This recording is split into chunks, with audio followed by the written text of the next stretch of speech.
Yo, what's going on, everybody? This is your boy, King of Hearts here. Wanted to shoot y'all a video, man. Sorry, it's been a little time. Boy, I've been running. We've been on the road, guys. I mean, it's been nice out here, staying busy. I actually ran out my first week, ran out my full 70 hours, man. So we was pushing it. I just got back from Arizona. I was gonna take a video, but it was so much going on. But it was cool. We was at the headquarters, and now we're back down to Arupa Valley, California. Now, I'm gonna tell you, we stayed in California a lot. It depends on where you're out of. I'm obviously out of Oregon, man. We spent a ton of time in Cali, and I can't say that. Hold on. I can't say that I love it. There we go. A little bit better. But it's okay, and I'll tell you a little bit why. But first, I want to give a shout out to all the people that liked the video, to all my new subscribers and everybody else. This is my journey. If you didn't know, I'm still with my mentor. This is coming up to my end of my first week, in a sense. I started last Friday with my mentor, so I guess it is. So I finished my first week. I think I'm done with my 50 hours.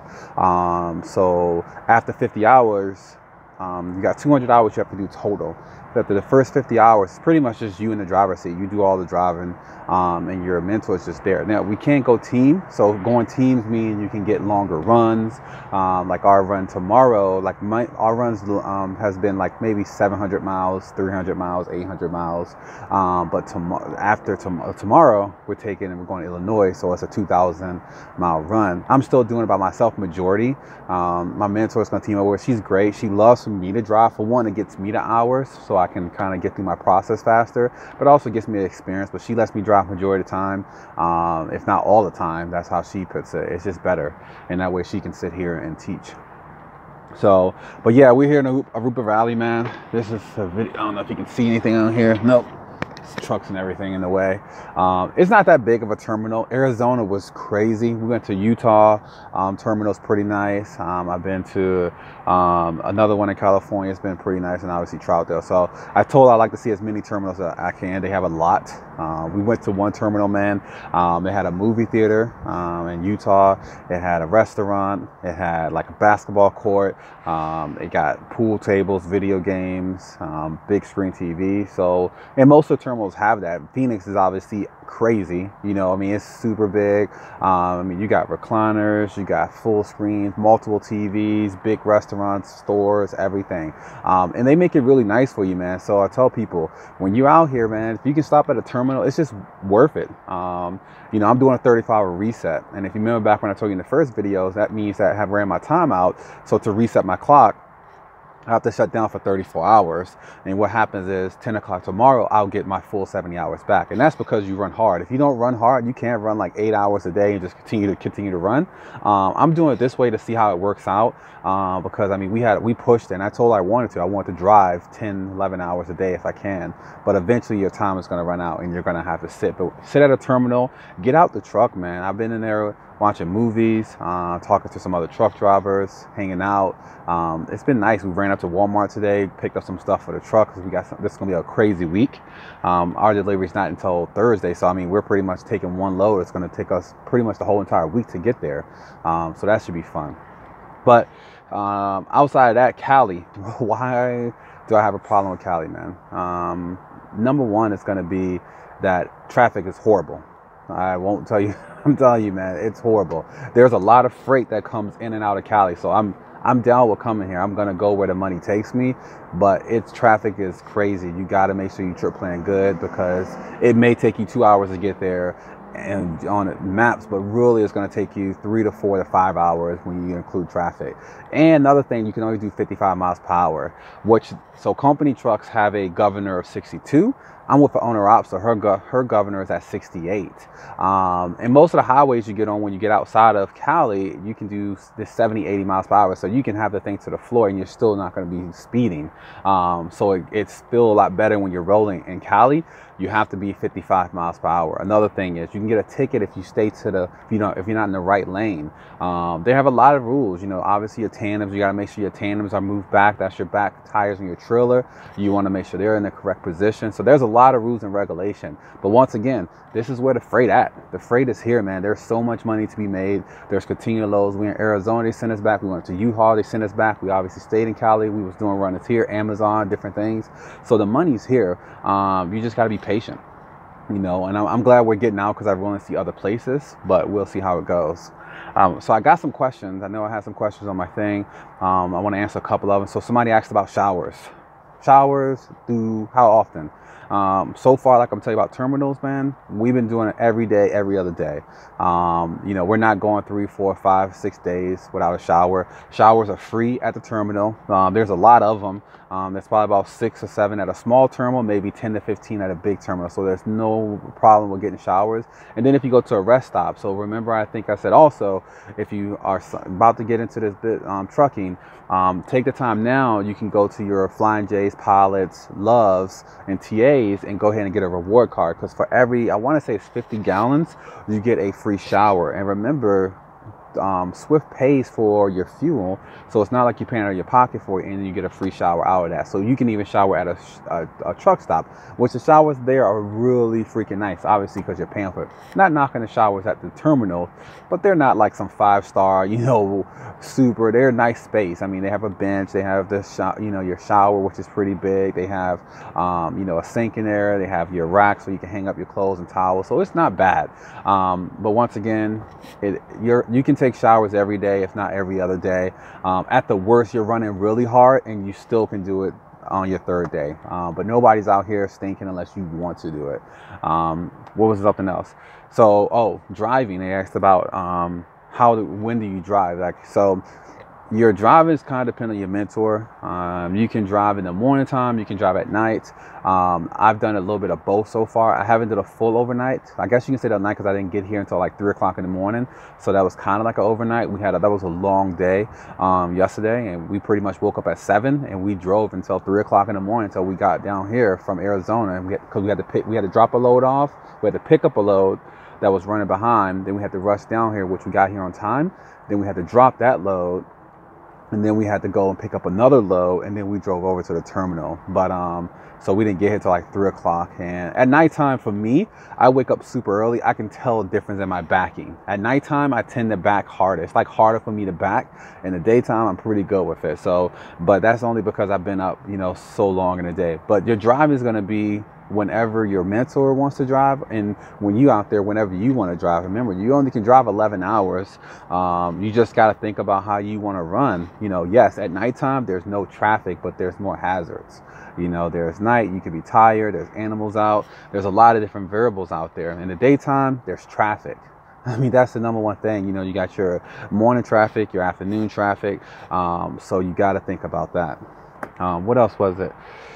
Oh, backing. Yeah, it's about the backing. So I went to a lot of distribution centers and I went to a lot of stores so far. And out of it, the backing it can be difficult. You know, at distribution centers, at the warehouses, they're pretty easy because you obviously got the space. You can do a 90-degree backup, a little angle backup, but maybe you can do just a straight line backup.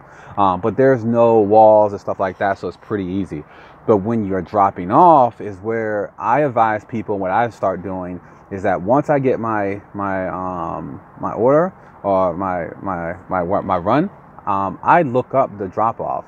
So for one, I know where it's at because like we was down in LA last night, man, and I'm telling you, where I had to pull in, it was the middle of the main city, and we had a small area. It was Amazon, and then you drive in this little small road, and then you had to back up like we're in between two buildings, and it's tight, and it got frustrating. It's probably my first time really getting frustrated. It took me maybe 5 or 6 times to get it in there, and it's at nighttime. You're frustrated, but you cannot give up. You just gotta look at it, set up. If you can't get it in there, keep on, get out and look. Remember your goal, get out and look. If you can't do it, I turned the truck around, did a whole entire U-turn and went back and did it again. It's frustrating, especially when at nighttime, if you're tired. And that's the difference, like I said, between driving at daytime and nighttime, because it's hard to see the dock. It's hard to see the lines. There was no trailer next to me. So it's things like that you got to think about. But, you know, there's going to be some tight areas and there's going to be some impossibles. We went to Costco the other day and they told us, so we got there and there was 4 docks. The first dock they said was blocked with some stuff inside the building. It was like, nope, you can't use it. And that was wide open, which we should have parked there. But they want us to park in dock 4. So that means 2 trailers was in dock 2 and 3. And dock 4 was up against a wall. And there was cars all in the front because the warehouse people was there. And it's no way you can get the truck in there. I mean, I don't care if you're a super trucker or whatever. Unless those cars in the front are moved, you could not get your truck to angle in there correctly. And they gave us a very, very hard time about it. They complained. We was about to leave because if you can't get it in there without, I mean, damaging something, the truck or some personal vehicles, you can just say nope. Call your driver leader and be like, hey, I can't back this in. And it's not saying you need to try. Don't just be like, oh, I'm not gonna do it, I'm scared. You still need to try. We still tried, but then we took pictures of it and said you cannot do it. It's impossible. And we went to him. It was like, dude, you won't let us use dock 1. We're gonna take this. We'll take it up to your freaking warehouse. You go pick it up and figure it out. And they was like, no, pull up to dock 1 now, which could eliminate the whole thing. And that's the stuff you're going to deal with sometimes. When you get in there, tell them what you can do. If you feel like, hey, this is the best dock, most of the time they'll say yes. I mean, if it's an empty dock, it's an empty dock. You know, they like to do it because of loading reasons, but you need to be able to get it there, because if you can't back it in, what's the point? They're not going to be able to get that stuff in the first place. But just stuff like that, you're going to learn out here, man. I can tell you, slow and easy with everything, man. Everything has been good with me. My mentor has been scoring me pretty well. The biggest things I'm having to focus on is my turning. So turning around curves, you got to make sure you're not going too wide, but you also got to make sure you're not coming in too soon where your back is hitting the curve. But slow and easy, that's the biggest thing. The slower you go, the slower that trailer is going to move, the slower everything is going to move in a direction. You're guiding that trailer with your tractor. You driving the trailer. That's what you're doing when you get out here. And another thing is pulling out in front of traffic. I was in the car mode the other day, man, and you think with a car, when you're pulling out of a driveway, it may take 2 to 3 seconds and you're out, you're gone. With a tractor trailer, 73 foot trailer, man, it takes about 10 to 15 seconds for you to get into that intersection and get going. And if you pull out and the car is coming and they run maybe they're not paying attention and they run under your trailer or hit you, you're at fault. That's your fault. You're probably going to get fired. And it's stuff like that you have to do. And she told me the other day, and I knew it. I saw the car coming, but once again, I was in that car mode where I'm like, oh, I can hurry up and get in front of it. And nope. By the time I got on the street, the car was already at my bumper, and I still was turning to get the tractor and trailer in the road correctly. So it's one of the things where slow and easy. Sit there, be patient, wait. You're not in a rush. There is no load out there that is more important than your career, which you work so hard to get to, in somebody's life. So that is critical, that you take it easy out here when you do come out here. Don't try to be some superstar or trying to show off. This is not the business, man. It's safe. Be safe. This is all about, being safe at the end of the day, slow and easy. So this is my video for today, guys. I'm sitting down here. Like I said, we'll be hitting the road tomorrow, heading to Illinois. I won't get there until Thursday, or we get there probably Wednesday night, because I'm gonna be driving like 10 hours a day. So we should get there no problem. But I'll give you an update when I get there, or as I'm getting there. I know the solar eclipse is this Monday, I want to say, so traffic may be a little crazy. I know in some of these states, so we've been reading up on it. So you got to, once again, you got to plan for that. When you do your trip planning, you got to know what the traffic is. You got to know the variables and things like that can hinder your driving. What you do to add the hours, if you take how many miles you're going and you divide it by 50 miles per hour, and that'll tell you how long it takes to get there. So this is your boy, King of Hearts. I'm gonna hit y'all up again later. Like always, love what you do what you love, never give up, guys.